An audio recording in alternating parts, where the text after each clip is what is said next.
Noite. Olá, meus amores. Bem-vindos ao Pajubá Festival LGBTQIA+, do Rio de Janeiro, que está aqui ó, online de 8 a 14 de março. E lembrando que a votação para o melhor filme de voto popular é até o dia 14 e terá uma noite de premiação babadeira com os filmes ganhadores na própria noite do dia 14. No dia 15, teremos uma sessão especialíssima para vocês. Para quem quiser ficar por dentro, a gente tem tudo lá descritinho para vocês no nosso site. E aqui no YouTube temos playlists com as mostras de filmes babadeiros de todo o Brasil. Bom, para quem não me conhece, meu nome é Maria Lucas, vulgarmente conhecida como Mama Horn. E estou aqui porque eu tenho o prazer de ser uma das curadoras da mostra de ficção, mais especificamente num eixo que eu tenho chamado com muito carinho de Queer dos Trópicos ou Queer Brasileiro, onde os diretores, idealizadores, todos tiveram pesquisas de linguagens muito interessantes para colocar e plasmar nas telas uma diversidade de corpos, de corpas, de gênero e de sexualidade. E sobre isso eu gosto muito, mas isso não se faz sozinha, meus amores. Nessa noite de hoje, eu tenho aqui também para conversar com vocês uma outra curadora babadeira que se debruçou sobre o outro eixo curatorial da nossa mostra de ficção brasileira. Gostaria de chamar para vocês conhecerem Yasmin Coni. Oi, gente, eu sou Yasmin, eu tenho 31 anos, sou uma lésbica do Nordeste, lá do interior da Bahia, e eu fui convidada para participar dessa curadoria maravilhosa do Pajubá, e debrucei, assim como a Maria também, na mostra de ficção. Meu eixo foi o eixo de afetos, que a gente procurou colocar filmes que tratassem com um olhar bem honesto e sensível os afetos LGBTQIA+, as relações afetivas, não só amorosas, como as relações interpessoais. E vou chamar a Maria de novo para ela lançar já as perguntas, as questões para os participantes, aí os diretores dos filmes.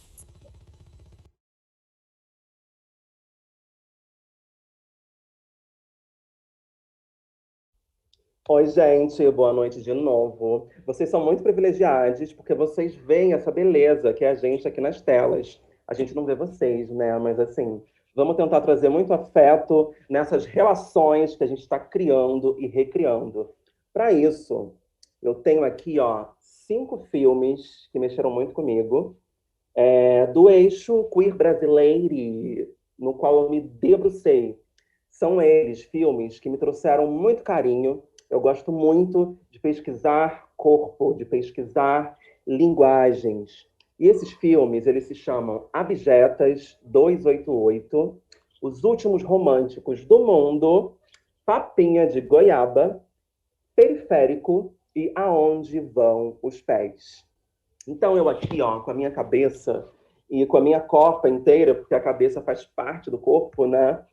Eu me lancei uma pergunta ou uma questão, assim, um tanto filosófica, que eu gostaria de lançar de volta para essas pessoas que idealizaram esses filmes, que eu vou estar convidando para virem aqui, para vocês ouvirem, verem e conhecerem. Eu pensei sobre você que idealizou esse filme, como que você entende ou você acha que a linguagem adotada no filme, se ela amplia as discussões propostas pelo mesmo? E para filosofar com a gente, em primeiro lugar, assim, eu gostaria de convidar Renata Mourão e Júlia Costa, idealizadoras, co-diretoras do filme Abjetas 288. Oi, boa noite. Boa noite, pessoal. Os que a gente pode ver e não pode ver. É uma pergunta bem assim. Tem que ter um tempinho para pensar, se você for ver, né? Como é que a gente coloca isso. Mas, assim, eu acredito que o que Abjetos se propõe e como ela amplia essa discussão em relação... Porque, assim, o nosso filme, ele fala sobre territorialidade, ele fala sobre performance, corpos, e a gente tentou reproduzir algo muito que a gente acabava não vendo e que a gente gostaria de ver, né? A gente sempre teve essa questão de querer fazer um filme musical, um filme performático, e encontrava esses desafios, e em Abjetos acho que a gente conseguiu trazer um novo panorama, pelo menos aqui para Aracaju, de produções que a gente não estava acostumado a ver, assim, eu não acho que é uma coisa pioneira, mas eu acho que é uma coisa que é incomum aqui, você dá acesso a atrizes que não tinham esse espaço, que eram performers em eventos de ocupação na cidade, que elas não tinham essa visibilidade. Dandara e Débora, elas já vinham trabalhando com a performance, então eu acho que a gente conseguiu abrir um leque também de opções para elas como atrizes mesmo, de conseguir fazer um projeto que fosse além daqui, né, que conseguisse levar o nome delas. Então, não só diegeticamente, eu acho que a gente conseguiu promover alguma mudança, mas eu acho que também na vida pessoal delas, na nossa vida, todas as integrantes da equipe, que é formulada majoritariamente por mulheres, eu acho que a gente conseguiu, com o filme, com a proposta do filme, também mudar a nossa vida pessoal e promover isso aqui na nossa realidade. Se Júlia quiser falar mais alguma coisa, que é essa coisa de codireção, né? A gente nunca sabe quanto a gente fala, né? Não, eu acho que tudo se soma em Abjetas, né? A gente queria muito trazer essa questão da inquietação, assim, que a gente sente nesse momento em que a gente está passando, principalmente, né, politicamente aqui no Brasil, e como essa coisa parada, assim, agonia a gente. E aí a trilha sonora e a montagem, eu acho que elas ajudam muito a passar sobre isso, assim. Acho que a trilha sonora feita por Desfalque, Grilo, Thiago e Adam e Daniel foi muito importante para isso. A gente começou a pensar um pouco sobre esse universo cyberpunk, tendo referência a um movimento techno aqui de Aracaju, né? E quando a gente viu as performances das meninas também, né, numa festa aqui existe um grupo chamado Fugácida, uma coletiva, em que eles organizam festas a céu aberto aqui em Aracaju. E como isso dialoga assim, com o cyberpunk, foi muito importante para a gente enquanto referência. Também para a direção de arte precarizada, assim, que a gente queria trazer um futuro distópico, só que a gente não queria dialogar com uma futurologia, assim, de, tipo, prever o futuro cientificamente, nada disso, né? A gente só queria trazer os nossos anseios e inquietações mesmo. E aí eu acho que tudo se juntou, assim, de uma maneira muito massa, assim. A gente teve muita sorte de trabalhar com tanta gente foda no que faz, assim. Sei lá, sem essa equipe não seríamos nada. Mas é isso, eu acho que eu queria falar. Muito obrigada, meus amores. Eu fico pensando sobre o como é importante, o quanto é interessante nesse momento, sobretudo, que a gente está vivendo, nesse caos no nosso país, a gente pensar, construir e destruir, né, outras possibilidades de mundo e de afetos. Então, esse filme ele me afeta muito. E o próximo filme, ele também traz aí novas configurações de mundo, mas um mundo bastante glitterizado, um mundo bastante rosa. Então, eu estou falando dos últimos românticos do mundo, e eu gostaria de chamar o Henrique Arruda para responder essa mesma questão, ou a partir dela. Euzinha, meu Deus, eu não sei o que eu falo ainda, eu vou não passar vergonha aqui, foi tão legal a resposta das meninas. Primeiro, eu quero dizer que eu estou muito feliz de estar no festival, com tanta gente incrível, assim, tipo, tem muita gente que eu acompanho de outros festivais que eu já conheço, então, tipo assim, tá muito legal, assim, tô me sentindo entre amigos, né, na mostra, e aqui também, então é isso. E sobre linguagem, eu acho que é sempre é um campo de pesquisa muito grande meu, assim. Eu acho que eu trago isso pincelado desde o meu primeiro filme, nas possibilidades que eu tinha ali, e aí no Verde Limão, que é meu segundo filme, ele é completamente de linguagem, ele estuda muito isso, né, para onde é que a gente pode ir. E o Românticos foi essa explosão, assim, absurda que a gente fez com a loucura visual de tudo junto e tal. Eu acho que eu queria muito mexer com a memória das pessoas no Românticos. E eu acho que eu fui atacando pela minha própria memória, assim, tanto do que eu acho que vai ficar comigo até o final, assim, que é essa coisa dos anos 90, dos anos 80, dessa linguagem muito característica de signos dessas décadas, da Sessão da Tarde, que eu amava assistir, conheci muita coisa através da Sessão da Tarde, e também de como eu me enxergo lá na frente, lá no futuro, assim, tipo, com 70, 80, sei lá quanto chegar, vestido de Lady Gaga, junto comigo mesmo, com quem eu amo. Então, era muito isso, assim, tipo, trazer essas coisas que estão comigo, a Xuxa que jamais vai sair, rainha eterna, e vai comigo até o fim, e me ver também lá para frente. Então, acho que era esse caldeirão de, tipo, colocar coisas da minha juventude, que cada vez mais já está passando, e programar, e tentar ver um pouco o que é que tem vindo, né? E aí ver essas coisas todas juntas, assim. E aí eu vejo que pela circulação do filme realmente atinge muitas pessoas isso. Então, eu acho que, ainda respondendo a tua pergunta, acho que sim, talvez amplifique esse discurso que o filme tem tão açucarado e tão glitterizado, de que todo mundo precisa se amar. E eu acho que o filme também saiu numa época muito louca, né? Porque ele demorou 5 anos. Eu levei não de milhares de editais. Esse filme passou por muita etapa até ser financiado aqui em Pernambuco pela Cultura. E aí, quando ele sai, é tipo assim, nesse fim do mundo que a gente está vivendo, né? A gente teve uma sessão só presencial desse filme, depois ele foi todo online.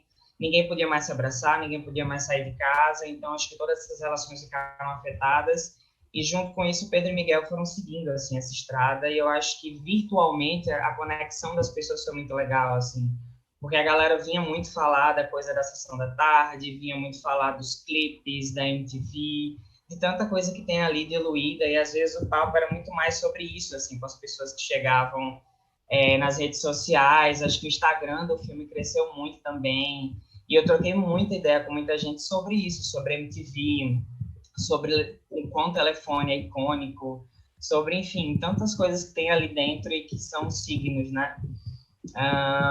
Mas acho que é um pouco disso, assim, talvez, não sei se eu já falei de mais ou de menos, mas acho que é isso. Eu acho muito interessante você falar sobre essa atual claustrofobia, né? Porque eu acho que talvez esse filme foi o filme que mais desse eixo, né? Foi o filme que mais me fez ir para a rua, assim, sabe? Pensar nessa saída. Mas, falando também sobre isso, o próximo filme, ele é um filme para mim muito claustrofóbico, e ele, quando eu estava nessa loucura de assistir aí esses 190 filmes enviados e pensar nesse eixo curatorial com a Yasmin, esse filme me fez pensar sobre o que poderia ser isso que a gente chama de queer, sem ter que enrolar a língua e falar inglês, mas pensar num queer brasileiro, que é o Papinha de Goiaba. Então, eu gostaria de chamar o Tiago Fonseca, que está cheio de glitter. Ele é a própria Papinha de Goiaba. Fala pra gente. Oi, gente. Boa noite para todo mundo. Estou muito feliz de estar aqui. Dar parabéns para todos os realizadores. Da nossa mostra, eu consegui ver todos os filmes. Alguns eu revi, que eu já tinha visto algumas vezes, né, Henrique? Que eu amo. Muito grato por estar aqui, por trocar com todo mundo. E já respondendo a pergunta, que é um pouco difícil, espero ir por um caminho não... Enfim, vamos lá. Eu venho do teatro, né? Então, a gente sempre tem essa prepotência, talvez, no teatro, de querer trabalhar com os sentidos, né? Mexer não só com a audição ou com a visão, mas o máximo de sentidos possível, assim, para que a coisa atravesse, né? Não fique só na superfície. E o uso essa coisa da linguagem, de fazer em estúdio, de minimizar o máximo possível os objetos, vem de uma certa vontade, que eu não vou dizer que atingir ou não atingir, isso vai de cada um que assiste, de mexer com outros sentidos. Porque quando você coloca muita coisa, acaba que a mente ela tem que processar muitas coisas que está ali na tela. No nosso caso, como são colagens, né, de momentos, não é uma narrativa clássica que você acompanha o início, meio e fim, aquela trajetória, são vários momentos desfragmentados que você não sabe como é que está a ordem cronológica, se está seguindo uma ordem, se não está. Então, a gente tentou ali, de alguma forma, trazer mais a sensação da coisa do que propriamente dar uma resposta, enfim. Principalmente na cena da dança, que depois ele apanha, a gente vendo as poucas exibições que a gente teve em público, né, a gente via que as pessoas começavam a rir daquele menino dançando, daquela música que provoca uma memória de televisão, de programa de auditório, e aí de repente chega aquele ser com um cinto e dá uma surra nele. E aí ficava meio que um peso na sala, tipo, poxa, eu tava rindo, aí agora o menino vai e apanha. Acho que a gente, com essa linguagem que a gente usou no filme, foi uma tentativa, de alguma forma, de trazer mais o olhar, mais o foco para a sensação em si do que propriamente para algum sentido, para alguma lógica, assim, sabe? Não sei se eu respondi, mas eu acho que é por aí um pouco. Eu acho que não tem uma resposta certa. A gente está aqui também para trabalhar a partir do erro, que é muito interessante. E pensando nisso, gostaria de trazer aqui para a roda um outro filme que me traz muito esse lugar de quando eu entendi que era sobre trabalhar com erro. Né? Eu sou nascida e criada na favela da Rocinha, aqui no Rio de Janeiro, e durante muito tempo eu fui drag, então, enfim, tinha esse rolê de trabalhar no centro do Rio, voltar para a favela, ser múltiplas numa mesma noite, fugir da polícia, vários babados. Então, é óbvio que quando eu assisto o filme Periférico, ele me fere, ele me convida, ele me dissemina. Então, eu gostaria de chamar aqui a Stephanie Fernanda para responder a partir do filme Periférico. Olá, gente. Boa noite a todos. Para mim é um prazer muito grande estar compondo essa mesa aqui tão rica. Agradeço a generosidade de fala para me apresentar. Acho que você já deu um bom início para eu começar a responder. Quando me vem essa pergunta, me veio várias inquietações, assim, porque eu acho que essa narrativa a gente quis que se ampliasse bem antes do produto final, sabe? Desde a forma da construção fílmica. Porque quando a gente fala sobre essas subalternidades, essas corpas periféricas, essas corpas LGBTQI+, essas corpas dissidentes, quando a gente pensa nos grandes meios de comunicação que tentam representar, com o mau uso da palavra mesmo, representa de uma forma muito homogênea, como se fosse uma coisa só quando mostra, né? E a gente, desde a nossa idealização, que vem a partir da websérie Babado Periférico, que é um documentário, que a partir daí conseguiu extrair essas histórias e essa necessidade de contar a partir da visão de quem é esse cinema do nós por nós, né? Nós falando de nós, para as nossas, para os nossos. Então, a gente escolhe uma direção compartilhada, a gente escolhe toda uma produção compartilhada, porque a gente pensa nesses corpos, e esses corpos são compartilhados. Esse corpo da periferia está em compartilhamento com todas as pessoas da comunidade, vive em comunidade, né? E quando a gente fala dessa base, dessa pirâmide que a gente vive, a gente está num eixo também que, se a gente não está junto, a gente não consegue essa contranarrativa, essa ir contra o que está dado já, né? Nesse sistema hegemônico.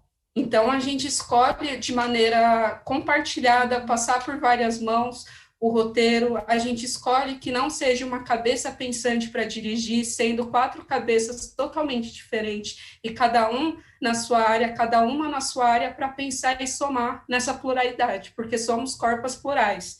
Então, a gente também tenta, de forma de linguagem, quebrar também o que se diz no binário do cinema, o que é ficção, o que é documentário. A gente tem que pensar que na nossa vida não tem binaridade, sim ou não. Então, a gente brinca também, faz essa mescla do que é documentário, o que é ficção. Muitas pessoas perguntam se é um documentário, mas, na verdade, a gente documenta esses corpos que não são vistos, a partir do nosso olhar também. Então, esse uso da gente ser o mais real e o mais justo mesmo com os nossos, é para trazer também uma sensação de identificação, não só de representação, né? Porque muitas pessoas acham que representação é estar aquela corpo ali, aquele corpo ali, e pronto, já está dado. Mas não, a gente precisa de uma responsabilidade de entender como se está mostrando, porque no filme mostra uma periferia que a maior parte das pessoas viram numa tela grande ou viram numa tela através de jornais sensacionalistas. Então, é um compromisso nosso de mostrar o que é belo, mostrar o que já está dado e ressignificar. Através dessa narrativa, através dessa documentação desses corpos e fazer da gente uma história presente, entender quem veio antes, respeitar e entender que a gente está num presente por causa de quem veio antes e saber que a gente está sendo também um passado para quem vem no futuro. Então, entender essa linearidade dos tempos entre passado, presente e futuro, entender esse nosso compromisso enquanto artista, enquanto também pode estar nesse lugar de fala. Então, é isso, é um filme do nós por nós que consegue atingir também essa questão de deslocamento, essa questão das dúvidas, e de uma maneira leve. É difícil, é doído, porque a nossa vida é assim. Mas não é só isso, né? Não é só sobre isso, é sobre a amplitude de pensamentos, os sonhos. Acho que o periférico já vem já indagando para sonhar. E aí, já sonhou? E aí, já fez algo mais do que estar viva? E aí, você já conseguiu exercer esse corpo através do rap, através do slam, através do que compõe a gente, através de um filme de sessão da tarde, através de uma igreja também, cântico, louvor. É essa pluralidade que a gente né? Então, é a partir disso que também a equipe é plural, a equipe tem várias mãos, transformar isso imageticamente, né? Trazer essa N possibilidades. Não sei se eu respondi, qualquer coisa a gente conversa mais. Olha, meu amor, eu acho muito interessante, porque a sua fala, ela traz muitas bifurcações, né? E eu fico pensando que eu acho que talvez seja um pouco isso também, esse eixo da curadoria, da gente pensar em traçar caminhos, sabe? Buscando quem a gente né? Se auto-pesquisando, mas é muito interessante quando você fala que nós somos o passado do futuro, né? Alguma coisa assim. Então, tecer essa teia, criar caminhos, né? Criar encruzilhadas, enfim. O próximo filme, ele, na verdade, até então, a diretora não chegou, mas ela pode chegar, porque também é sobre a gente criar bifurcações, né? Ir, voltar.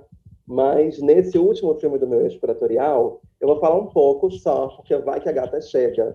Mas é um filme que me chama muita atenção, porque eu acho que todos os filmes trazidos até agora, eu, travesti no meu computador, aqui no centro do Rio de Janeiro, na Lapa, me senti vendo muitas fábulas, né? São essas abjetas, são esses últimos românticos do mundo. Enfim, todos os filmes me trouxeram para um lugar muito fabulesco, assim. Eu queria conhecer, eu queria ser amiga, eu queria estar dentro da tela. E esse outro filme, ele talvez me traz o que eu falei assim, gente, isso é queer, porque é um filme mais duro. Ele é um filme que traz corpos que a gente não espera que sejam, né, que estejam no lugar do desejo, de uma pessoa de terceira idade, num bar, num lugar que não tem glamour, que não tem esse brilho, que não tem esse glitter. Então, é um filme que me desponta muita atenção, que é o Aonde Vão os Pés, da Débora Zanata, do Paraná. Bom, vai que a gata chega, ela não chegando, eu gostaria de presentificar aqui no meu corpo o que eu venho trazendo, como essa pesquisa de linguagem, como quebrar barreiras, quebrar roteiros, né? Então, assim, uma coisa que seria lá pro final, mas me chegou aqui, produção, uma pergunta para um dos diretores. Então, já que a gata não chegou e vai que ela não chega, eu queria usar esses minutinhos para já lançar uma pergunta que me enviaram aqui, vindo do YouTube, que é para o diretor dos últimos românticos do mundo. Gostariam que você falasse um pouco mais sobre a dimensão do romântico, romance, no filme. Se inspirou no gênero e se isso foi buscado na trilha. Fala pra gente. Ai, ai. Então, eu acho que sim. Amo. Foi criada à base de comédia romântica e muito iludida todo o tempo. Foi difícil me curar desse vício. Então, sim, acho que o filme bebe muito de todos os romances absurdamente clichês que a gente vê por aí. E sim, tem uma visão absurdamente romantizada também desse relacionamento, desse universo. Mas eu acho que a referência maior, talvez, de um romance era muito do romance mesmo dos anos 80, assim, tipo, de uma relação que se construía talvez naquela década, mas planejando esse 2050, que era a década que a gente queria contar. Mas era um relacionamento que não tinha celular, era um relacionamento que não tinha... a distração ali deles era a rádio. Então, eu acho que é um romance nostálgico e que, ainda assim, é um nostálgico olhando para o futuro. Porque, afinal de contas, a gente também está falando sobre essa questão que muito me interessa e muito é uma pesquisa também de campo, assim, que é desses corpos mais velhos e de como a gente retrata eles no cinema. Então, eu acho que é muito disso, desse romance nostálgico, assim, e dessa coisa que é muito engraçada, porque muita gente vem falar, mas era um romance que eu queria muito viver, e aí, não, mas eu recebi, foi tão fofo, assim, tipo, eu acho que domingo mandaram pro Instagram do Românticos uma foto, assim, chorando, e aí eu abri a DM e falei, meu Deus, e aí a menina dizia assim, meu Deus, você me fez pensar num amor que eu ainda quero viver, será que eu vou viver esse amor? Eu falei, mas gente, esse amor já tá na sua frente, assim, tipo, se não for outra pessoa, é você mesmo, entendeu? Então, tipo, acho que o filme também fala sobre isso, assim, sobre como a gente deve se amar e amar o próximo e amar tudo isso, e, tipo, e de como a gente, de fato, deve estar ali no fim do mundo, esperando que o que venha depois vai ser muito melhor, assim, vai ser muito mais foda. Porque vai ser também construído exatamente por quem está aqui, de alguma forma. É esse passado que é exatamente isso que a Stephanie falou, assim, que a gente é referência para quem vem. Então, eu acho que eles fazem ali o papel dele, além deles espalharem ali todos os clichês de amor romântico na tela, eles também estão deixando alguma coisa para os próximos habitantes do planeta. Pedro e Miguel estão com um caderno ali, deixando algumas pistas para quem está, enfim, para essa próxima geração, de que todo mundo precisa se amar para começar uma nova civilização. Então, eu acho que é uma ideia muito romantizada do que vem, é uma ideia muito romantizada de tudo, de todas essas relações, mas acho que era exatamente isso que eu queria buscar. Era também sair um pouco desse universo. Acho que o meu filme anterior, que chama Verde Limão, ele é muito mais... Como que eu falo, meu Deus? Ele é muito mais... Não é pesado que eu quero falar, mas ele é muito mais real, enfim. Ele não é feliz, ele não é um filme feliz, é isso que eu quero chegar. E aí eu acho que a minha ideia para o Românticos era exatamente fazer um filme absurdamente feliz, assim, mesmo nesse contexto extremamente triste de um fim de mundo e que eles vão morrer, né? Todo mundo sabe que vai morrer, mas a gente já nasce sabendo que vai morrer. Então, por que essa jornada também não pode ser feliz? Eu queria muito que esse filme fosse um momento de alívio mesmo, entre as sessões dos festivais, que as pessoas pudessem sorrir, cultivar coisas fofinhas mesmo, porque a gente não vê muito filme LGBT assim. A gente, quando vai falar sobre nossas dores, a gente é tão tomado por essas dores diárias que, enfim, eu acho que a gente também perde um pouquinho essa coisa de falar um pouquinho mais fofa. Não que seja obrigado, mas eu, que sou uma bicha, infelizmente, muito fofa, aceitando isso, eu acho que eu preciso falar sobre isso também, assim, sobre como isso foi na minha vida. Então, era meio que isso, assim, queria criar um romance muito fofo E sim, está na trilha, está, tipo, Bonnie Tyler, minha mãe canta junto comigo, então, tipo, é um romance entre mim e ela, ouvir Bonnie Tyler o tempo inteiro, e dividir várias cenas como Pedro e Miguel fizeram lá no carro, assim, tipo, minha mãe, quando bota Bonnie Tyler e Cyndi Lauper, sai de perto, porque é show, assim, vira performance e a gente fica competindo, então é isso, assim, é meio que esses todos romances juntos. Ah, que lindo. É preciso sim, né, a gente ser fofo às vezes, porque já tá muito difícil. Mas, olha só, gente, o interessante é que eu tô recebendo muitas perguntas para esses filmes, porque, assim, os filmes são interessantes, as pessoas falam bem, eu não me misturo com qualquer pessoa. Mas, agora, eu preciso convidar, com muito afeto e muito afetada, a Yasmin, para ela trazer os diretores do eixo curatorial dela, que fala sobre relações. E aí depois eu volto para conversar com essa galera, né? Enquanto isso eu vou tomar um pouco de água. Yasmin, traz para cá mais gente maravilhosa, por favor. Gente, eu vou tentar fazer jus, porque a Maria tá maravilhosa mediando esse eixo. E, assim, vou tentar fazer jus a ela aqui, mediando esse segundo eixo, que é o eixo do afeto. Como vocês sabem, a gente viu muito filme, e muito filme bom. E a gente tentou escolher os filmes que tocavam a gente de alguma forma. Assim. A gente fez questão de serem filmes que atravessavam a gente, que tocava, que a gente se identificasse. E nisso a gente montou esse eixo do afeto, que tem o Cuscuz Peitinho, Ela que Mora no Andar de Cima, Meninos Rimam, Não Me Chame Assim e Reforma. E eu quero lançar o questionamento a vocês, pensando nisso, né, do afeto, e aí a gente ficou refletindo e chegamos à seguinte questão, para cada um responder. Como que vocês acham que filmar uma história LGBT, né, QI+, de afeto, como que isso difere de abordar uma história com uma relação heterocentrada? E aí, primeiro eu vou chamar o Arlindo Bezerra, que é do Cuscuz Peitinho, que é um filme, assim, que me trouxe um afeto de descoberta. É um afeto que me trouxe muito próximo, eu me senti muito próxima, assim, do personagem principal, e aí eu queria que você respondesse esse questionamento aí que a gente lançou, Arlindo. Bom, primeiro agradecer, dizer que é um prazer estar aqui com o Cuscuz Peitinho, esse filme que é tão importante para nós aqui do Rio Grande do Norte, faz parte da história de muita gente. É até simbólico, porque esse filme começou no set de um outro filme de Henrique Arruda, que está aqui também. Eu estava lá como ator, gravando Ainda Não Lhe Fiz Uma Canção de Amor, e o Rodrigo Sena, que é o diretor, me contou essa história. Eu fiquei apaixonado pela história do Cuscuz Peitinho, e de lá a gente já saiu para outro filme.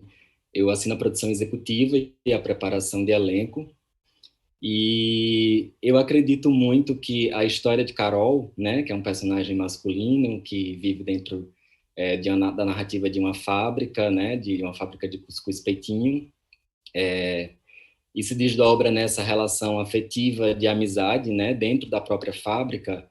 Eu acho que ela desperta para um horizonte que é o horizonte assim do cuidar do outro. Eu enxergo muito essa construção deles dois, né? Nesse processo de talvez uma descoberta libertária assim, para o Carol, que vai ficando cada vez mais distante desse padrão da família heteronormativa, da qual ele vive, que vive com a tia, né? Em uma casa da periferia. E aí, nesse processo em que a tia vai ficando mais distante, a relação de afeto e de cuidado entre eles dois, que estão dentro de uma fábrica, que acaba também sendo um território opressor, machista, né? E que essa amizade, ela se desdobra assim, para esse campo de abertura assim, de poros. Então, eu acho que mais do que trazer, talvez, um processo de mudança, talvez, assim, falando de uma forma bem clichê, eu acho que traz uma expansão, assim, da personagem, né, da Carol, que talvez vai vai fluindo para o seu lugar, né? Vai encontrando o seu lugar de uma maneira muito fluida, muito natural, assim, e ao mesmo tempo eu acho que a gente sempre teve a intenção de ser uma história popular também, né? Então a gente pretende contar de uma maneira muito simples, sem talvez buscar linguagens muito elaboradas. Eu acho que a narrativa ela se pauta exatamente nessa estrutura de ligação e de elo entre essas duas personagens principais. Não sei se eu respondi assim, mas enfim, foi o que veio agora. Respondeu sim, muito interessante também isso, como que nasceu do afeto também, né? Um filme dentro do outro, achei muito interessante isso. Exatamente. Eu, como nordestina, gente, eu vi o filme assim, eu falei, nossa, eu sei o que é isso. É ele andando de moto ali, vendendo cuscuz, assim, muita identificação. Parabéns. O próximo que eu quero que responda a questão é ela que mora no andar de cima, e aí a gente vai chamar a Alana Rodrigues, que é a roteirista do filme. O Ela que mora no andar de cima, eu entendi como um afeto, né, através das idades. Eu achei muito, muito interessante esse filme. Foi um dos primeiros que a gente viu, acho que foi o primeiro que estava lá inscrito. E ficou na cabeça. E aí, é com você, Alana. Oi, gente, fiquei felizona que o Ela que mora no andar de cima foi selecionado. Em primeiro lugar, quero pedir desculpa a posição absurda. Eu quebrei a perna um dia antes do lockdown, então eu tô com a perna erguida aqui. Eu tenho mais noção, geralmente, nas entrevistas, quando faço reunião e tal. Mas hoje não vai ter, infelizmente, é o que tem para hoje. O Ela que mora no andar de cima, ele foi um projeto que ele foi escrito em 2011. E eu queria muito tratar isso da terceira idade que se apaixona. E acabou que o filme deu várias dicas e não rolou, tipo, foi aprovado no primeiro edital e aí não conseguiu captar e deu ruim com a equipe e tudo. E acabou que isso foi muito bom para o curta, porque ele veio na época que era para ele vir mesmo, sabe? E o que eu queria fazer uma narrativa que fosse, entrando na pergunta que foi feita, né, primeiro, se esse filme fosse um romance voltado num romance hétero, eu acho que ele não teria passado muito tom pastel, sabe? Porque ele é um filme para ser leve, mas ele teria sido. E ele nunca foi pensado para ser um filme sobre um romance heterossexual. Desde o início em que ele foi concebido, lá em 2011, eu queria uma personagem que fosse uma personagem de terceira idade, absolutamente lugar comum, assim, e que se apaixonar por ela é um evento, mas também não. O que acontece na narrativa não é ela questionar esse evento de me apaixonei por uma mulher, mas eu tô no final da minha vida, eu tô na merda, eu tenho diabetes, eu tô gangrenando e eu me apaixonei. E o evento da vida dessa mulher é quando a vizinha, a ela que mora no andar de cima, chama ela para comer os doces, né? E o filme se modifica muito na direção. Quando eu escrevi, eu imaginei uma coisa mais Tim Burton mesmo, sabe? Era para ela ir gangrenando conforme ela vai nas visitas, era para ter a gangrena mais nítida, e os doces da vizinha eram para ser coisas assim inconcebíveis de se comer, sabe? E isso não ficou tanto no registro da direção, mas o Amarildo pegou uma coisa muito bacana, que foi ele, Alana, quando eu leio o teu roteiro, eu imagino um romance de adolescente na terceira idade. Era isso. É uma pessoa vivendo um romance de adolescente, aquele romance platônico louco, que a pessoa vive para isso e está meio obcecada, e está na terceira idade, e ver isso ganhando corpo foi uma coisa muito bacana. Primeiro que, tipo, a Marcélia que topou, gente. A Marcélia topou. E a Raquel, que é quem faz a Carmen, que é a vizinha, tipo, ela é maravilhosa, assim. Você olha para ela e você pensa, quem não vai se apaixonar pela Raquel, sabe? Quem é hétero perto da Raquel? Ninguém é hétero quando se conhece Raquel Rizzo, sabe? E então o fato de ser um romance, de ser uma senhora que quando não tem história pregressa da personagem, mas eu imaginei essa personagem que teve relações banais, sabe? Se pá foi casada e tá vivendo um romance de alguém porque ela tá apaixonada de verdade pela primeira vez, e ela concebeu se apaixonar por uma mulher no final da vida, e foi isso, mas ela vive isso, sabe? A gente queria muito sair dessa pegada do filme ficar triste, porque o marido, porra, mas ela tá gangrenando, ela não é correspondida, essa mulher tá triste. Eu, não, se apaixonar é um evento, é a melhor coisa que poderia ter acontecido com ela. Então, na real, ela está com diabetes no final, ela se entupir de doce, sabendo o que vai acontecer.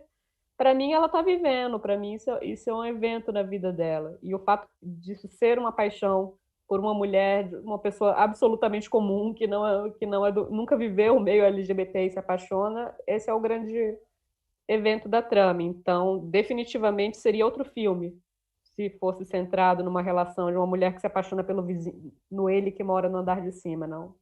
Não seria o curta, seria outra coisa. E não seria a coisa que eu estava procurando quando eu escrevi. Incrível, Ana. Esse filme eu mostrei a uma amiga e ela também falou a mesma coisa. Nossa, quem se apaixonaria pela vizinha, né? Eu achei incrível essa coisa do estar viva. Se apaixonar, tá viva, né? E a gente, quando vai ficando mais velho, a gente, que isso? Se apaixonar é coisa de adolescente. Não é.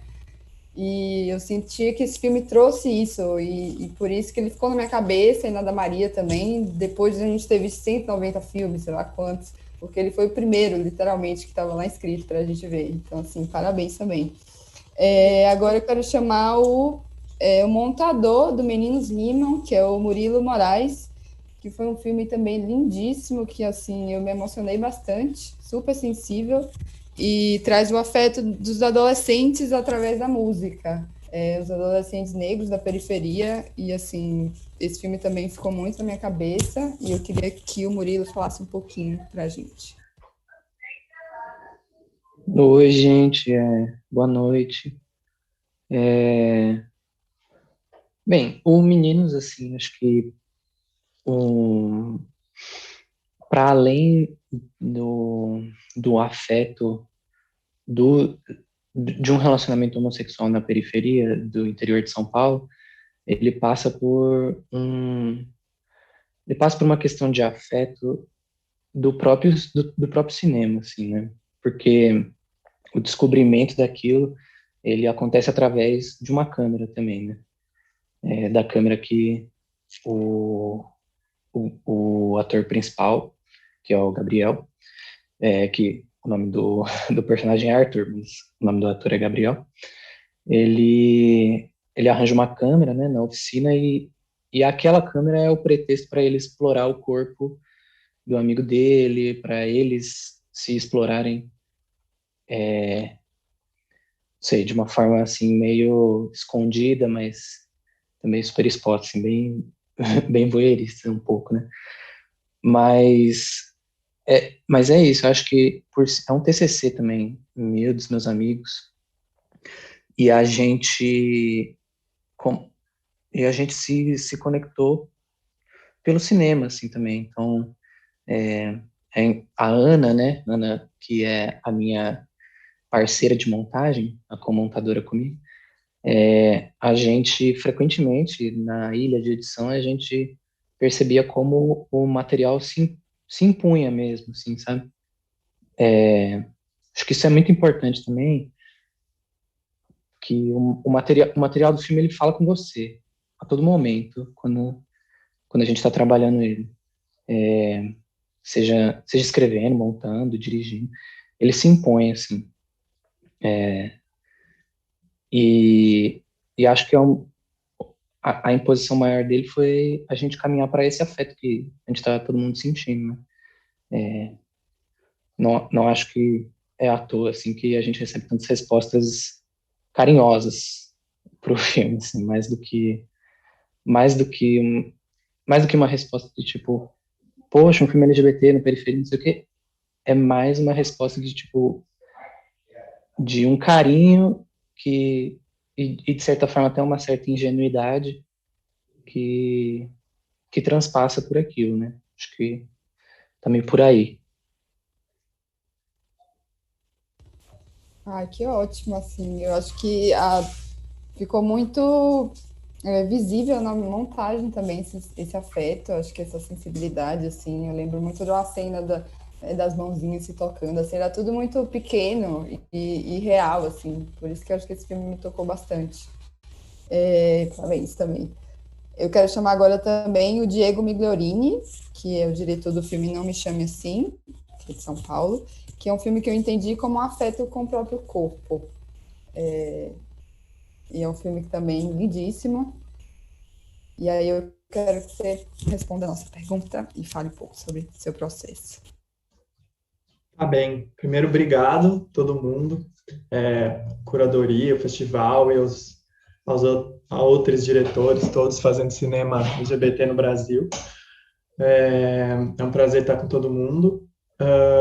Pensando na pergunta, assim, qual a diferença de retratar o afeto LGBT do afeto heterocentrado? Eu nunca pensei em retratar o afeto heterocentrado, então não sei como falar da diferença, mas eu acho que no caso, sim, esse filme, ele nasceu em 2015, eu queria falar sobre um caso de feminicídio que aconteceu na minha família, então era uma coisa que eu queria muito falar sobre, que eu precisava, assim, uma coisa meio catártica, terapêutica, que eu, no momento que ele começou a se desenvolver também como um TCC, então a gente teve um tempo ali para focar, montar uma equipe da galera que ia estar ali construindo esse filme.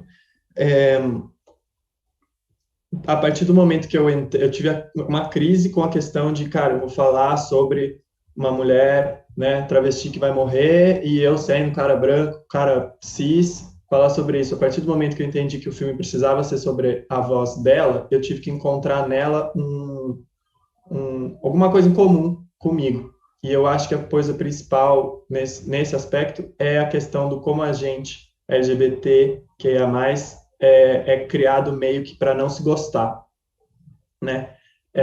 Então, no caso dela, ela tem um relacionamento ali, mas o afeto dela ela não tá no romance que ela vive ali, que ela é super apaixonada pelo amante, pelo namorado, mas que ela vai passar por essa questão de entender que o afeto, primeiro ela precisa se proteger para não se deixar violar, se violentar, né? E ela tem também esse afeto ali no grupo de amigas dela, que é a menina que trabalha com ela no salão, a funcionária, a cliente, que é também quem dá esses toques de que ela precisa se gostar para poder se respeitar e colocar um fim nesse relacionamento abusivo que pode levar a catástrofe.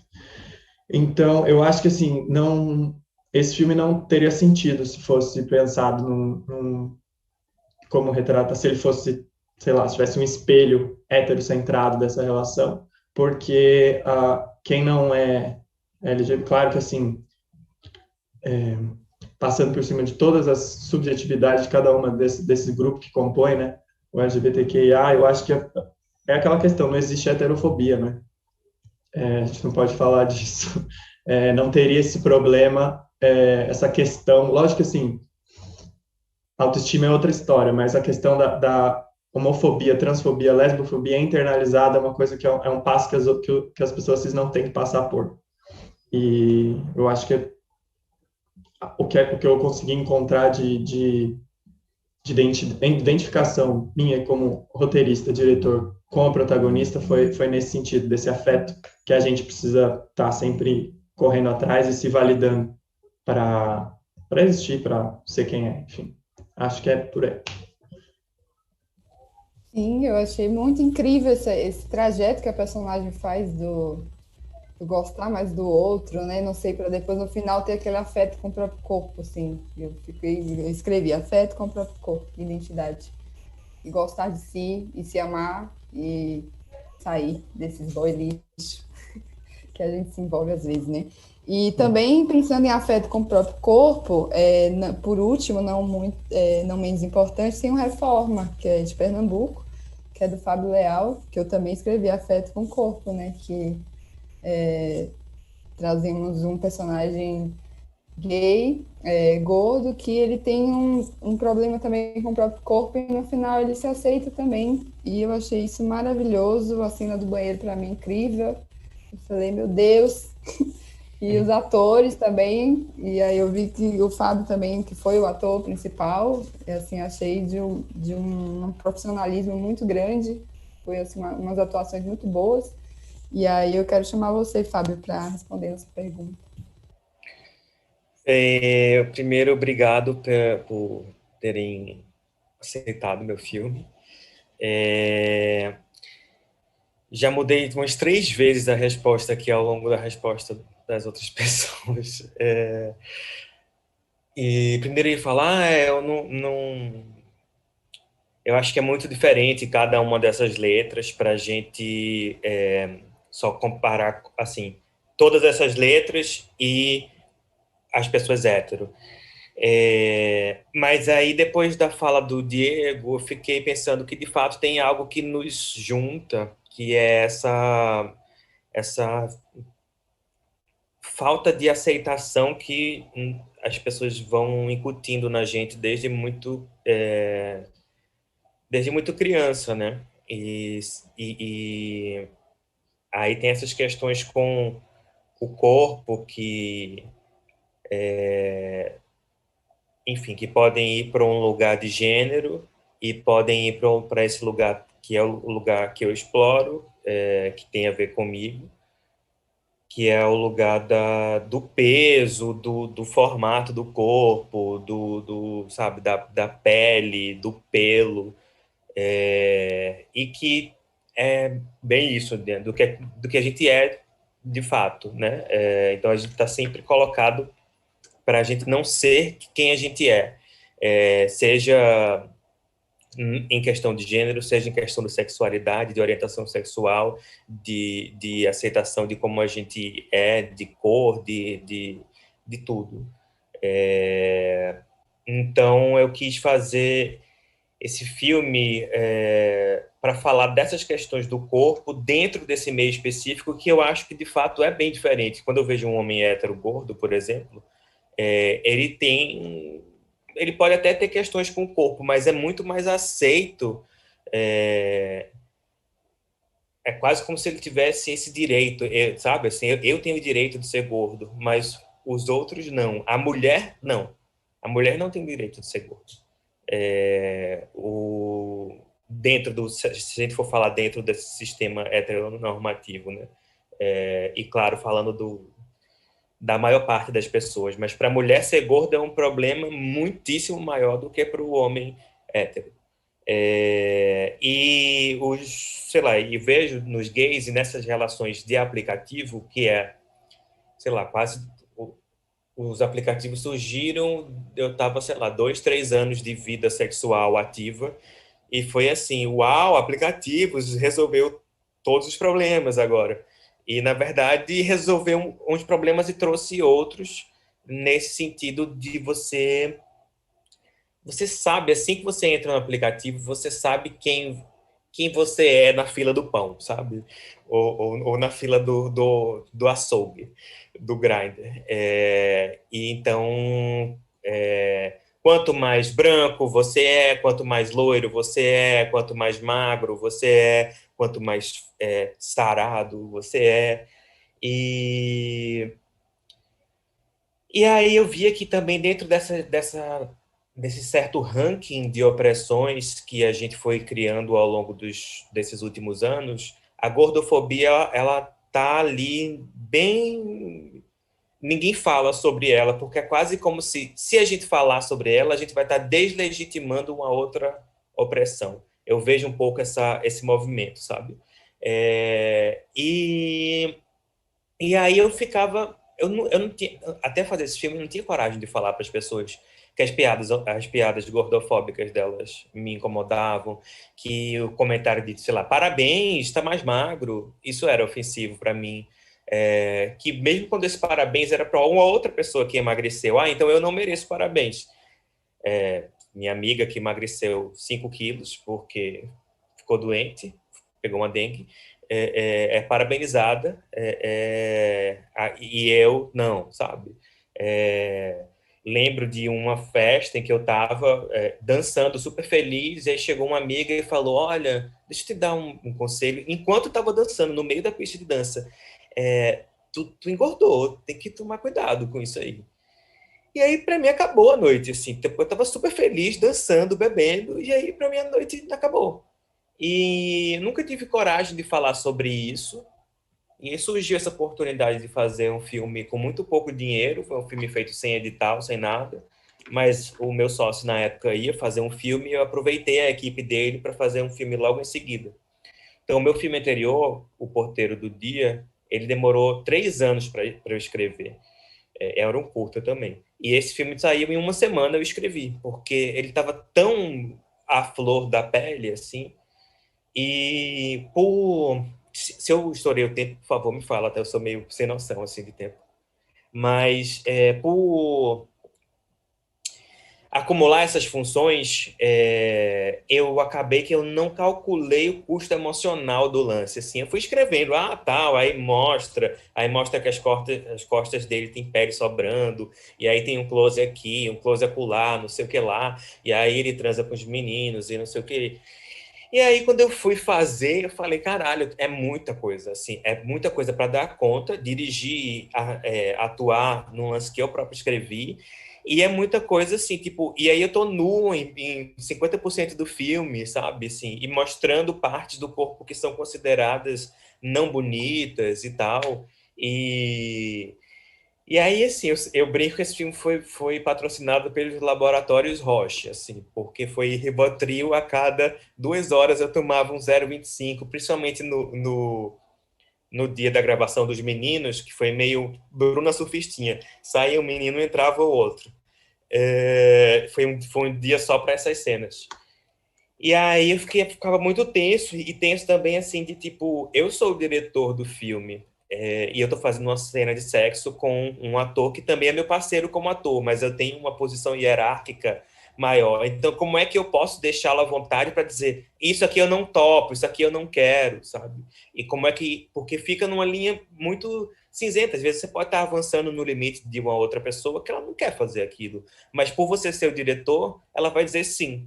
Então, foi muito tenso também para mim conseguir criar esse espaço para que os atores se sentissem à vontade para dizer sim e não, e eu acreditar que eles estão dizendo sim e não, sem levar em conta que eu sou diretor e que eles vão sair do filme, sabe? Ficava nessa noia.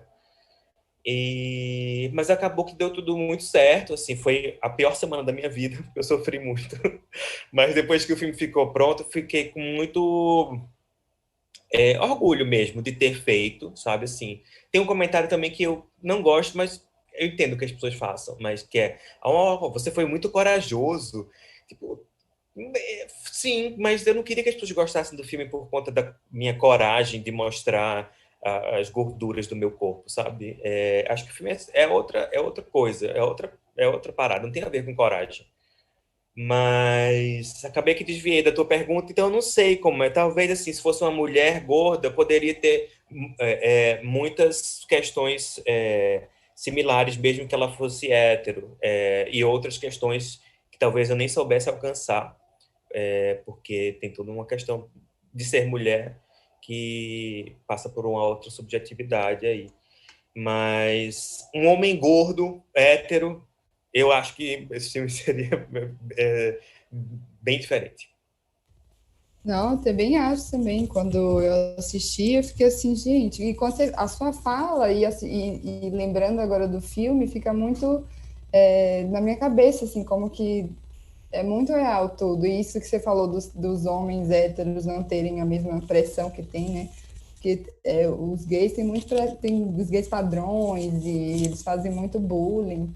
E isso agora que você falou, eu fiquei, nossa, gente, é real isso. E a trajetória da sua personagem também é parecido com a Dani, né? Do Me Chame Assim, que é de aceitação, que enfrentar aquela amiga ali que parece que é um espelho dele, que fica também petelhando ele ali, e dar a volta por cima e falou assim, eu gosto de comer, mas que eu gosto de sexo. E ele gosta muito de sexo, então ele gosta de comer pra caralho, então que bom. Assim, eu fiquei muito feliz com esse filme. Eu vou chamar a Maria de novo, que ela tá cheia de perguntas aí pro eixo 1, e depois eu volto, quando tiver alguma pergunta aí pro eixo 2. Obrigada, gente. Oi, gente. Olha, estou aqui muito afetada, afetuosa. E eu gostaria só de pegar assim um gancho e falar que, Fábio, quanto que a sua fala também me provoca muito. Eu acho que todos os filmes aqui que a gente tem, né, são, na verdade, rebeldias contra a cis-heteronormatividade de variadas formas. Então, ao mesmo tempo também, assim, quando eu fiquei muito admirada por esse filme, né, e, e a gente debateu muito, né, não, esse filme é sobre afeto, né, e, e aí não sei, quando eu escuto você falando agora, é muito interessante porque é como se tivesse essa, não essa admiração quebrada, mas a gente passa a entrar dentro da obra, assim, né, e aí para mim particularmente, né? Que, enfim, eu sou uma travesti, trabalho também muito a partir do meu corpo. Então, quando você fala sobre estar dirigindo, escrevendo, de repente, dentro do set, você entender que você precisa de um remédio, porque são muitos gatilhos ativados, eu sinto que é muito sobre isso também, né? Sempre, quase sempre, na grande maioria das vezes, ser a única travesti, ser a primeira, ou ser uma grande minoria nos espaços institucionais ou onde eu venha trabalhar, como na noite daqui de hoje, por exemplo. Então, a gente precisa estar sempre se reafirmando, se trabalhando. E quando a gente coloca isso artisticamente, também um canivete que vai e volta, né? A gente tem que se cuidar. Bom, gente, tenho algumas perguntas aqui para o primeiro eixo, que foram enviadas lá no comecinho da conversa. Então, queria reconvidar as meninas do Abjetas. Tenho aqui uma questão que é a seguinte. O Abjetas tem um desenho sonoro muito interessante. Foi assim que você escreveu. E eu concordo. Poderiam comentar mais sobre... É isso.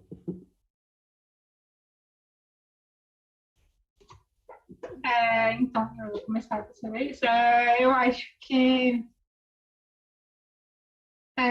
quando a gente escreveu o filme, a gente pensava assim nesse desenho sonoro que fosse sempre ruidoso, mas ao mesmo tempo que fosse ruidoso, tivesse ruídos do futuro, né? E ruídos de silêncio também, ruídos de como essa cidade fantasma abandonada, ela comunica, né? Tipo, então a gente a gente sempre pensou nesse rolê, assim, de passar uma cidade fantasma, infértil, e que, de alguma forma, conseguisse comunicar isso tanto pela imagem quanto pelo som. Sobre a trilha sonora, assim, a gente, na verdade, deu uma liberdade enorme, assim, para os artistas e as artistas que fizeram. A gente só meio que quis passar, assim, tipo, como teriam as performances, a gente quis passar a gente deu alguns sentimentos para serem trabalhados. Na primeira trilha sonora, a gente escreveu meio que, tipo, que os ruídos vão se agrupando e tudo mais, e a partir desses ruídos das máquinas da casa é que vai se construindo, né, esse som. A gente também deu essa liberdade bem grande porque a gente não fez essa coisa hierárquica do som ser colocado em cima da imagem, pelo menos nas performances. A gente fez com que a montagem seguisse o som. Então, isso foi bem importante assim, para a gente, porque inverter essa hierarquia, porque é isso, né? A gente queria ter essa liberdade na montagem também, que foi uma parte muito importante para a gente se vê mais como montadoras, assim, dentro do cinema.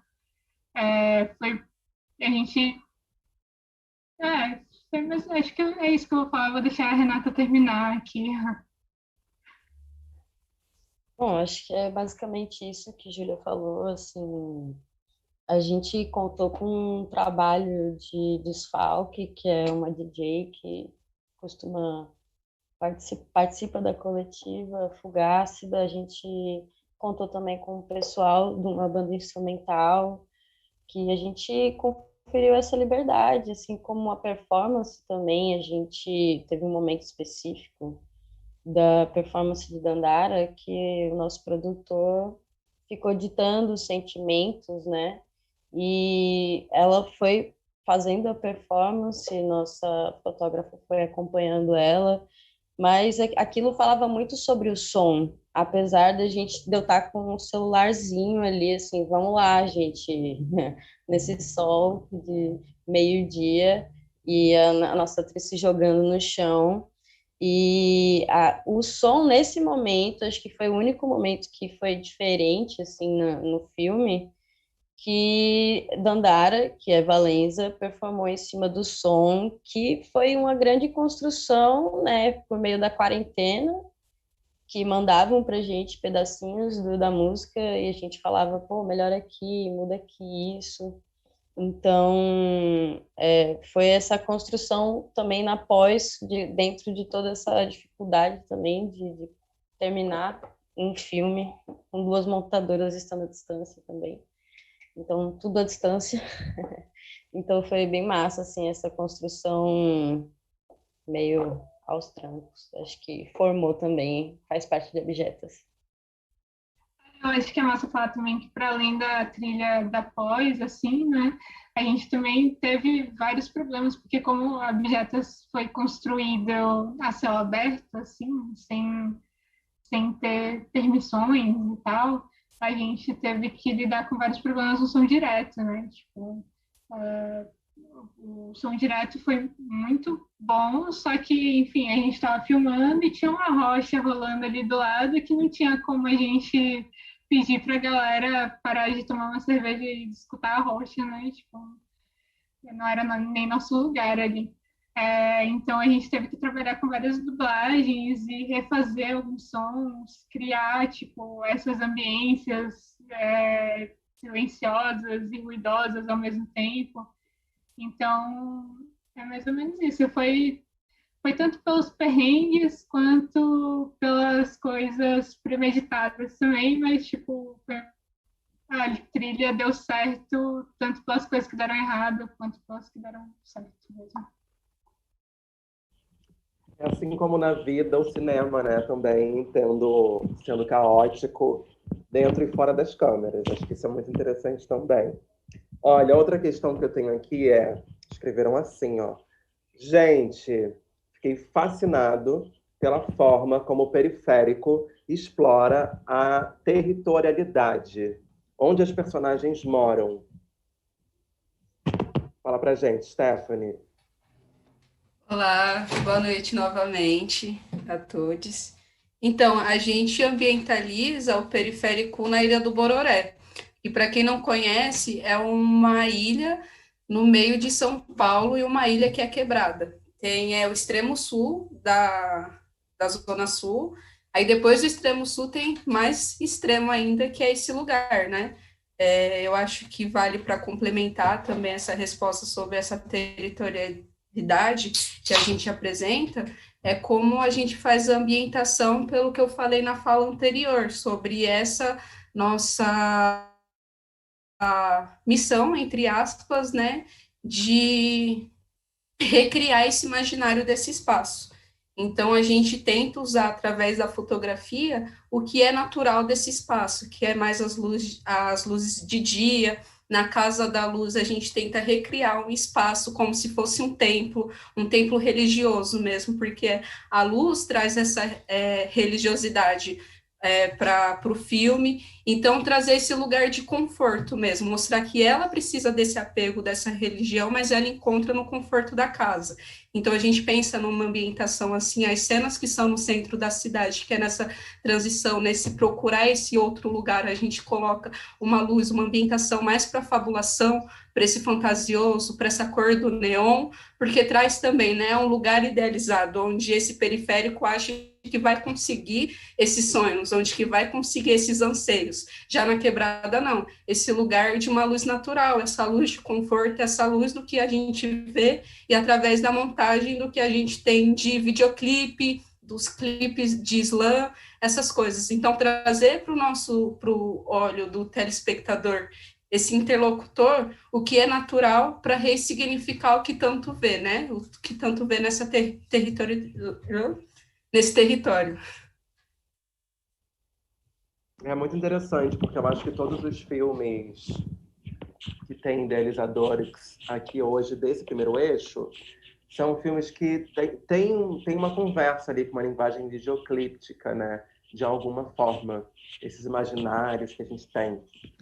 Bom, a próxima questão é a seguinte. Queria saber se o Tiago, do Papinha de Goiaba, construiu seu protagonista e como foi a direção de atores para que isso se materializasse no filme. Você pode repetir, por favor, o início da pergunta? Queria saber como o Tiago, do Papinha de Goiaba, construiu o seu protagonista. Ah, sim. Ótimo, ótimo. E como foi a direção de atores para que isso se materializasse no filme. Bom, Natanael, né, esse nome ele surge de uma memória de infância minha, que quando eu e meus irmãos, a gente ficava sozinho em casa, a gente abria sempre a Bíblia juntos. E eu gostava desse nome e eu meio que roubava. Então eu sempre marcava onde era o Natanael da Bíblia e tirava nele. E a construção vem de memórias da minha própria infância, né? O filme começa como uma memória, na verdade, quando eu vou para o papel, vem de um anseio de colocar as minhas memórias de infância, baseados numa peça que eu já tinha feito. Na verdade, eu cresci o bolo da peça, a peça eu fazia 2 cenas, e falei, bom, acho que isso aqui dá um samba, aqui dá um caldo, que a resposta da peça foi muito positiva, então eu falei, vou esticar, vou bater esse bolo para ele crescer um pouquinho mais. E aí aí já emendando com a coisa da direção de atores, né, eu junto com o Pedro e com o Carlos, um beijo para os dois, e comigo mesmo, né, que faço o terceiro personagem, a gente, como nós 3 estudamos juntos na Cal, a gente se conhecia, já tinha uma intimidade, uma confiança, a gente entendeu que era preciso gastar muito tempo ensaiando. Porque, às vezes, principalmente em cinema independente, cinema de escola, né, de faculdade, tem uma coisa meio que vamos improvisar, vamos deixar os atores livres, o que para mim é uma bobagem. Eu acho que eu vou do extremo oposto. Eu acho que quanto mais ensaio, quanto mais certo e interiorizado que a gente vai fazer, a coisa acontece muito melhor. Então, a gente teve um trabalho hercúleo, assim, de ensaiar muito tempo. Primeiro ensaiava com um, depois ensaiava com outro, depois a gente ensaiava junto. Uma coisa que eu falava muito com o Pedro, que fez o Natanael, que é o protagonista, falava, Pedro, toma muito cuidado para você não opinar sobre isso, não julgue, sabe? Você só vai ter um momento opinativo, que é quando você está sentado na cadeira falando da história da mãe desse personagem, que é onde você meio que sai ali desse personagem infantil e fala o ator falando, né? Fora isso, não julgue. Vamos fazer essa experiência infantil mesmo. Seja um menino. Você não está ali julgando se as pessoas estavam fazendo mal a ele ou não, porque você estava apenas vivendo. E trazer isso para o corpo é difícil. Ele é um menino de 25 anos, né? Então, eu queria até mandar um abraço para ele, porque eu sei como foi difícil para a gente chegar nesse lugar infantilizado, porém não bobo, do personagem, né? Trazer um menino infantil de 10 anos com uma ingenuidade, sem representar, sem ficar com trejeitos, sem ficar infantilóide. E tenho a humilde impressão de que a gente consegue isso, principalmente ele consegue isso. Que ele me trazia muitas propostas, o Carlos me trouxe muitas propostas quando a gente entendeu esse personagem que é a drag, enfim.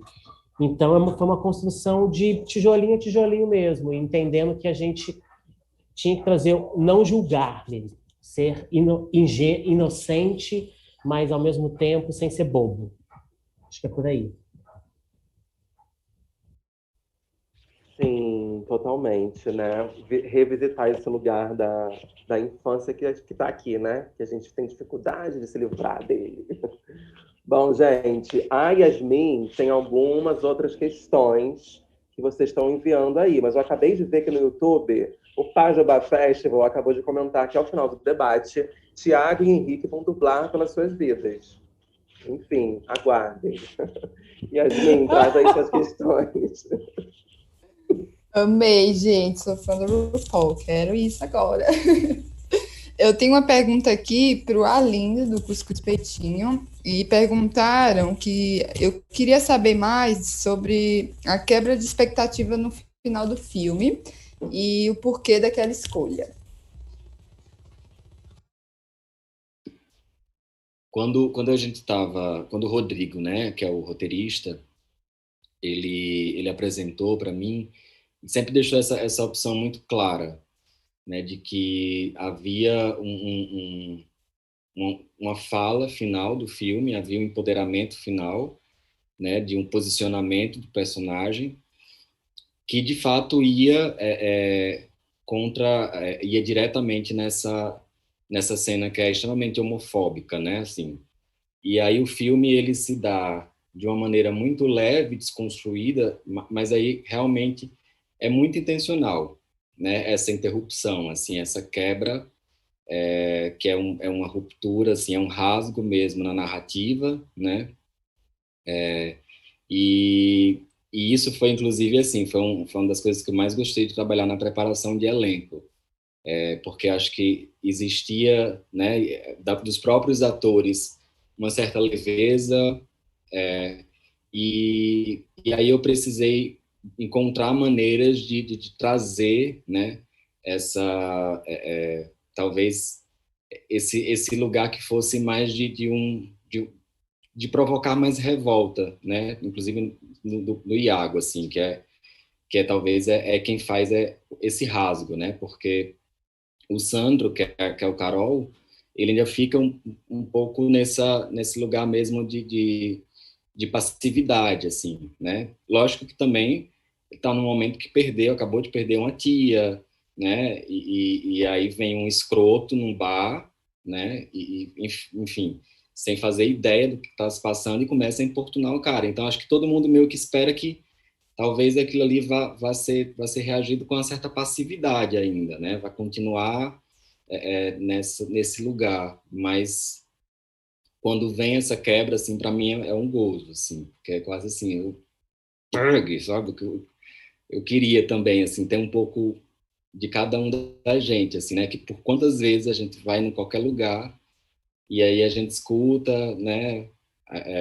Aquela piadinha que está lá no fundo, né? E às vezes a gente silencia mesmo, talvez pelo cansaço, pelo não tô afim agora, né? Tô cansado, acabei de perder minha tia, tô aqui tomando uma cerveja e acho que foi isso mesmo, assim, a intenção. Sim, é muito interessante que o filme realmente tem essa quebra no final. Eu fiquei bem chocada quando assisti, mas é bem isso. A gente espera que o cara que vá fazer uma homofobia ali, cometer um crime, e aí o menino que revida, assim, é bem chocante mesmo. Eu tenho aqui, não é uma pergunta, mas é um comentário para o Fábio. É um menino chamado Tiger Hess. Fábio, você fez um filmaço. Não lembro de ter visto um filme tão visceral. Muito obrigado por me representar com tanta verdade e compreensão. E aí, logo em Obrigado. seguida, tem uma pergunta para você. Fábio, me fala mais sobre o paralelo que o filme traça entre a reforma do apartamento da amiga e da relação do protagonista com o seu corpo.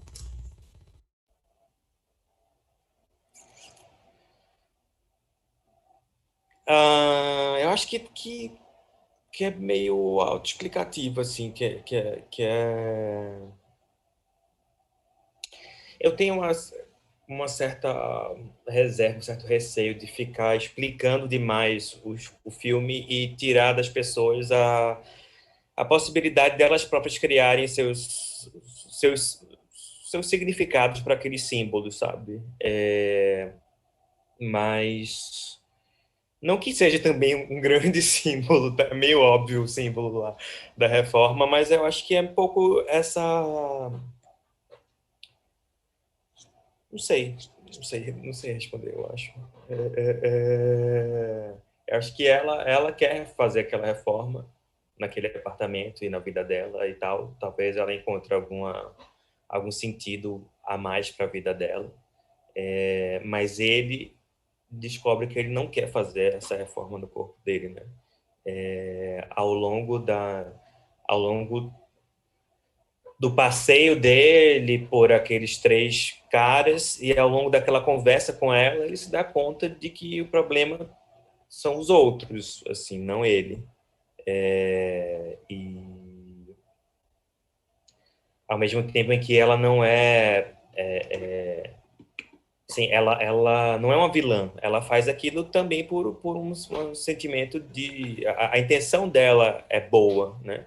Mas, enfim, de boas intenções o inferno está cheio e, às vezes, bem intencionadamente, a gente machuca muito pessoas próximas ou não próximas, enfim. Tenho certeza que essa amiga que veio na pista de dança me dizer que eu estava gordo tinha uma boa intenção, ela não é uma psicopata. Mas, às vezes, o que a gente acha que é uma boa intenção para a gente, o que é bom para a gente, não, é o oposto do que o outro está querendo ali. Então, ele não está afim de reformar, ele está afim de que alguém vá morar nesse apartamento dele do jeito que o apartamento é. E talvez isso seja mais difícil do que ele imagine. É isso. Eu acho que nem sempre a gente tem que, né, dar o significado de tudo. Acho que a gente fica como espectador, a gente cria 1000 coisas na cabeça e a gente talvez queira ouvir do diretor para poder validar alguma coisa, mas tudo é E às vezes o que o espectador cria é muito melhor do que eu jamais imaginei. Então eu prefiro ficar calado. Não, fica com o seu filme, é muito melhor que o meu. Total, também eu super acredito nisso. A próxima pergunta é para a Alana, ela que mora no andar de cima. Perguntam, Alana, como foi para você trabalhar com um diretor? Muitas mudanças foram feitas no roteiro a partir da sua relação com a direção? Como foi essa relação?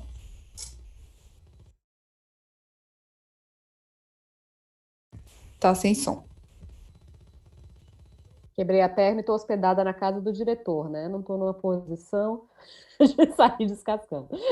Não, mas o Amarildo foi super respeitoso com o roteiro, talvez porque nós somos amigos, essa relação tenha facilitado, mas uma vez como roteirista, né, eu sou uma pessoa que escreve, então são sempre outras pessoas que estão dando o olhar. Uma coisa é o que você escreve e outra coisa é o filme quando pronto, né? E uma vez que o filme está pronto, a gente já está falando da obra como o que ela é. E não adianta muito falar, mas eu queria aquilo, ou eu queria aquilo. Não, a gente tem o roteiro e tem o que a gente gostaria, ou mesmo a intenção que a gente tinha com o curta, e o curta como ele ficou. Tem coisas que, sim, como roteirista mudaria, eu gostaria de tivesse tido mais o elemento, por exemplo, da gangrena causada pela diabetes e dos doces absurdos, mas também teve coisas, por exemplo, a cena de dança ficou sensacional no curta, e não era uma coisa que estava tão potente no roteiro.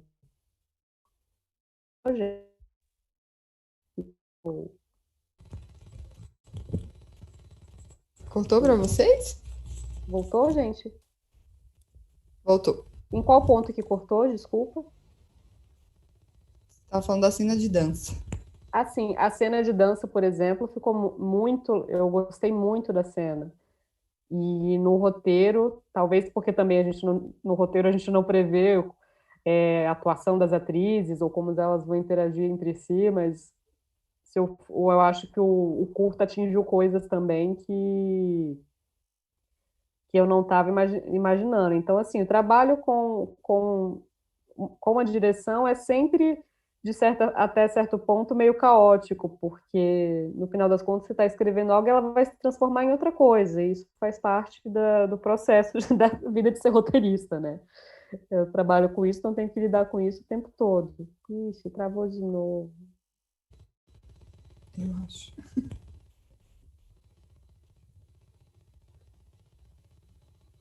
Gente, voltei. Voltou. Minha conexão tá desgraça. Em qual ponto que eu tava? Que triste. Trabalho de roteirista, que é isso mesmo. Que sendo roteirista é meio que isso, né? Eu tô sempre trabalhando com... Então, tem esses dois lados. Primeiro que às vezes uma cena que eu escrevi se torna muito mais interessante pela atuação e pela direção. E às vezes não é o que eu esperava, e depois de um tempo eu vou rever a cena e eu vou... Nossa, não, ficou mais interessante mesmo do que eu escrevi. Ou às vezes...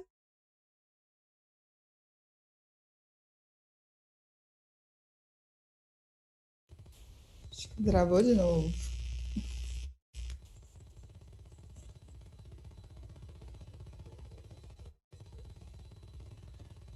Vamos esperar um pouquinho para ver se ela volta.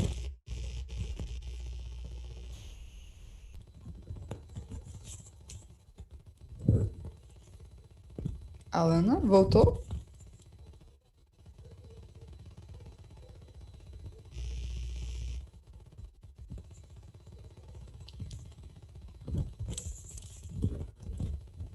Deixa, acho que não voltou não, gente. Será que a gente pergunta? Vou fazer outra pergunta, então. Quando ela voltar, ela termina. Voltou? Tá sem som. Desculpa, gente, a conexão tá muito ruim. Mas o que eu estava falando é que, como roteirista, o nosso trabalho é meio que isso. Muitas vezes uma cena que é escrita fica muito mais interessante depois de filmado, ou às vezes você estranha uma cena e depois e você não gosta na hora e depois você vai ver e não, realmente ficou mais interessante, fez sentido ter cortado. Ou às vezes há uma quebra de expectativa. Eu gosto muito do curta, o curta que dá um orgulho que as pessoas... É muito legal ter um trabalho que as pessoas vão falar com você e dizer, nossa, eu adorei, eu me identifiquei. E nessa obra, diferente dos outros curtas, teve essa relação com o público, que eu acho muito bacana. E a relação com a direção, ela é uma relação caótica, mas ela também é uma relação que a gente se alimenta, né? O cinema é em equipe, né? Tipo, o cinema não depende de uma pessoa só. Qualquer pessoa pode acabar com o filme. O cinema tem muito isso, né? Se você tem um fotógrafo péssimo, o fotógrafo faz merda, dá ruim no filme. Se a atuação dá...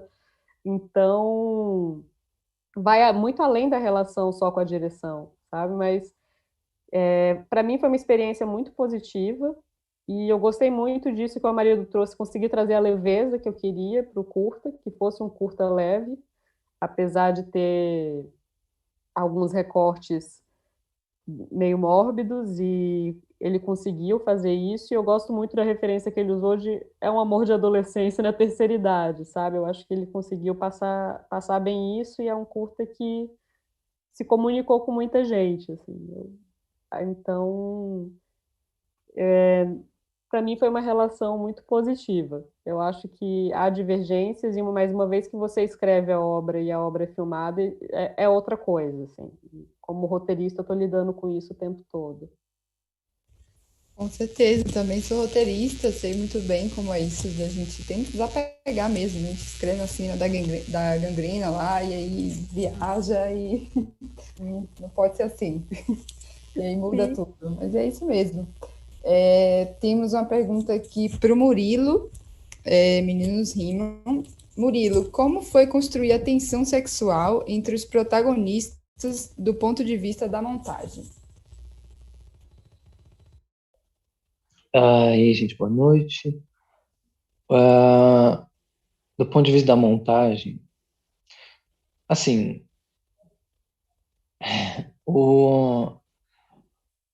acho que o processo de montagem, né, assim como acho que é passível de todos os momentos de uma produção de filme, a gente dizer isso, né? Mas eu sinto, como montador, né, que é o que eu mais faço, que definir o corte é um negócio muito que acontece assim, meio que no fígado, sabe? Na barriga. Vem dessa área, assim, a energia que direciona o corte. E que nem eu falei, né? De vez em quando o material ele se impõe pra gente.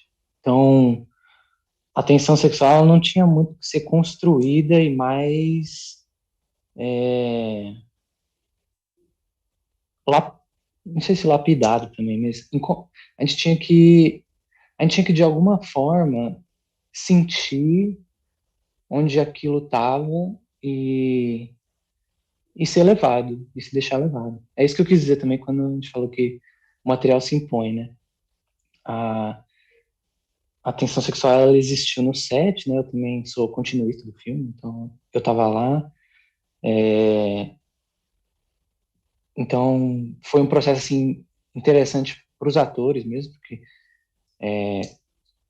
alguns deles era a primeira vez que eles beijavam, tipo, beijavam uma pessoa, assim.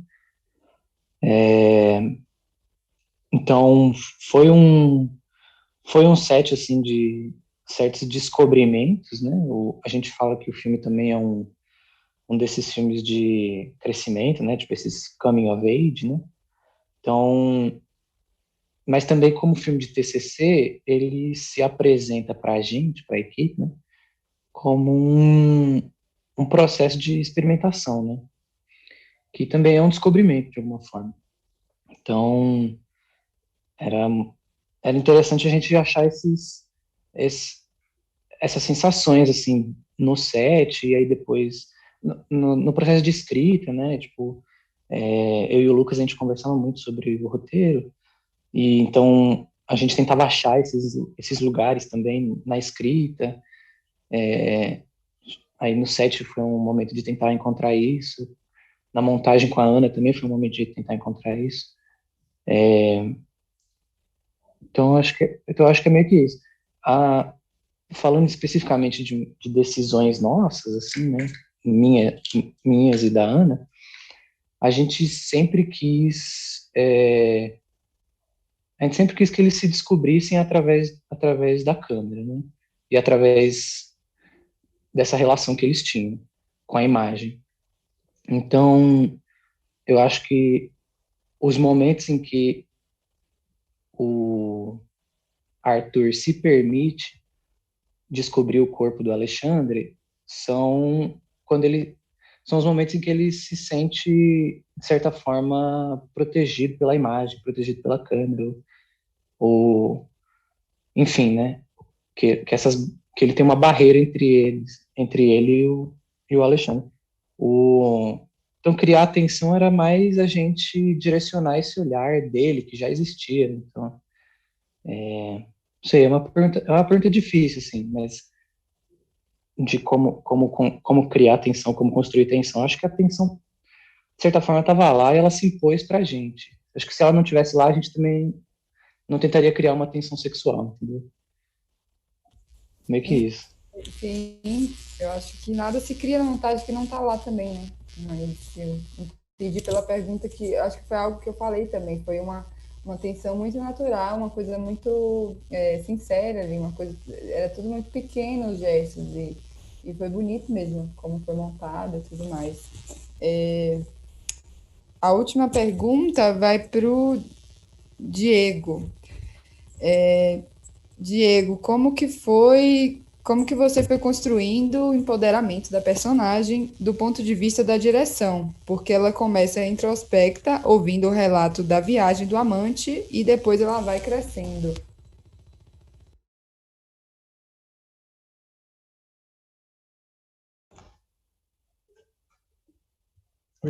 Bom,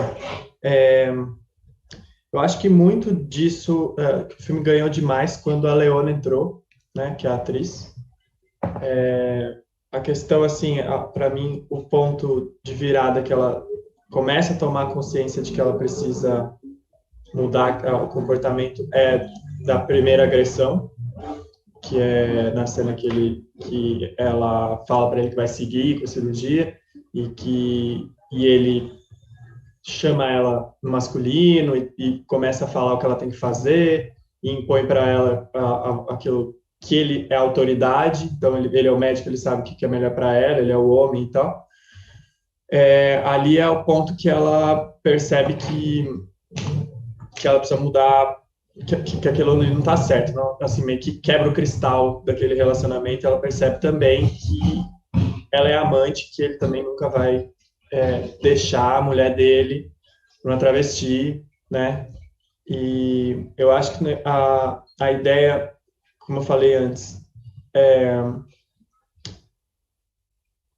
dela se perceber assim, dela se perceber também ativa, sabe? De não estar nesse lugar de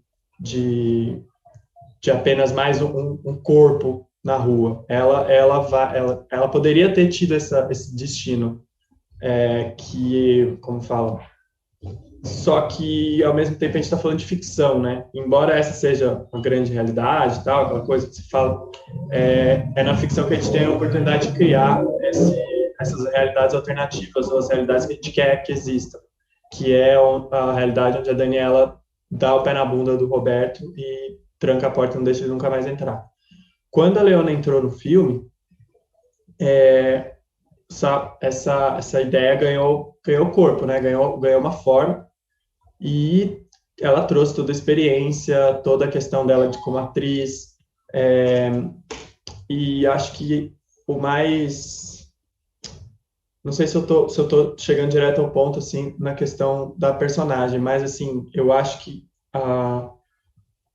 conversando com ela e ter opinião sobre o que ela queria ver também, como ela queria se ver na tela, teve essa questão dela começar meio fragilizada, que ela tem, né, a questão da unha, da ansiedade, do corpo, tal, que ela meio que se decepa, se machuca por estar nervosa, e mesmo assim ela não perde como fala, essa característica, ela não vence a ansiedade, ela não vence seus traumas, mas ao mesmo tempo ela tem essa virada que começa na agressão, que é o que pode ser dela se ela não tomar uma atitude.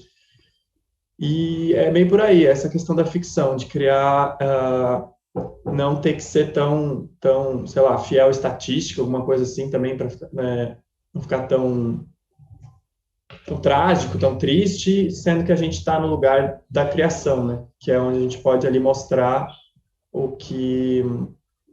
essa possibilidade, essa alternativa que não é todo corpo LGBTQIA+, principalmente trans, que está destinado a só sofrer violência. Nossa, achei muito legal. E o que você falou mais me chamou a atenção foi que foi um processo construído através da Leona, que é uma atriz trans, né? E ela entrou e vocês construíram, ou seja, não foi só da direção, assim, foi uma coisa que você ouviu e incorporou ela ao processo, óbvio. E achei muito interessante essa sua fala. Gente, a gente está quase chegando ao fim, daí eu vou chamar a Maria para fazer as considerações finais e babadeiras. E me despeço aqui de vocês, quer dizer, vou continuar, mas minha última fala aqui. E adorei mediar aqui com vocês esse debate. Um beijo. Oi, gente. Chegamos ao fim, mas gostaria de lembrar que não começa aqui e nem termina aqui. Como eu comecei falando, temos uma longa semana aí de muita coisa acontecendo. Vocês podem catar aqui nosso YouTube, nosso Instagram e nosso site, né? Mas amanhã, o próximo encontro, temos nesse mesmo horário, nesse mesmo canal, a Mostra Brasil Documentário. E para terminar, eu quero só pegar um gancho aqui dessa última fala sobre esse último filme. Gostaria de lembrar que, assim, como curadora, não foram só coisas boas. Apesar de ter essas maravilhosidades aqui hoje, a gente recebeu muitos filmes com transfake. O que é o transfake? Para quem, por acaso, em 2021 não sabe. São quando pessoas cisgêneras fazem personagens trans. Assim como blackface, né? Quando pessoas brancas se pintavam de preto. Isso tolhe a gente, que é atriz, que é trans, de trabalhar. E isso cria um estigma social sobre a gente, que é bizarro. Então, você aí que produz cinema, que é LGBTQIA+, por favor, para de me matar, tá bom? Aproveitando que eu estou viva, estou aqui, e vocês estão tendo o privilégio de me ver. Gostaria só de fazer um pequeno merchan, tá? Eu estou em temporada com um espetáculo fazendo Medeia, às quintas e sextas, chama Palavras de Mulheres, pelo Zoom. O ingresso é a partir de R$10 e 50% do valor é voltado para a instituição Ainá Mulher, que ajuda mulheres a saírem de situações violentas. Também estou com mais 15 dias com o financiamento coletivo do meu primeiro livro. Pois é, eu sou uma travesti e escritora premiada. Estou lançando meu primeiro livro. Preciso da ajuda de vocês, porque comprando o livro a partir de R$20, você vai estar colaborando com a edição e publicação do meu primeiro livro. É só catar lá no meu Instagram, Maria Lucas, com 2x no final, ou no Instagram do Pajubá Festival. Estou marcada lá na última postagem, tá bom? Olha, foi uma delícia estar aqui com todos os diretores, com todos esses filmes maravilhosos, e com vocês que estão aí assistindo. Voltem e vamos curtir esse festival maravilhoso. Boa noite, gente. Tchau, tchau.